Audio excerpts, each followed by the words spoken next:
ሰው ዛሬ ቢወድህ ነገ ይጠላሃል። ዛሬ ፈገግ ቢልብህ ነገ ይኮሳተርብሃል። ዛሬ ቢያቆላምጥሽ ነገ ይረግምሻል።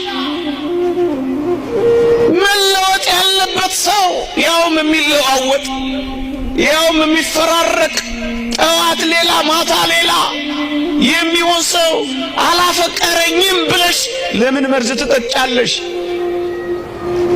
መለወጥ የሌለበት ያውነት ትናንትም ዛሬም ለስከ ዘላለሙም ያው የሆነ ፍቅሩ ማይቀየር ጭራሽ ማይደበዝዝ እየደመቀ የሚሄድ እግዚአብሔር እንደሚወድህ አታውቅምን? ለምንድን ነው የሚወደኝ ማንም የለም ያልከው እንዴ? ደግሞስ አልወደዱኝም ብለን ያኮረፍነው ፍቅር አጣን ብለን የተጨራመትነው እኮ አድሎ ያለባቸው ሰዎች ስላልወደዱን እኮ ነው። አንዱን ወደው አንዱን የሚያሳንሱ፣ አንዱን አፍቅረው ሌላውን የሚጠሉ፣ አንዱን አቅርበው ሌላውን የሚገፉ ሰዎች በምድራችን ላይ ያድሎ ፍቅር በሚፈጽሙ ሰዎች አልተወደድኩም ብለን እኮ ነው የከፋ።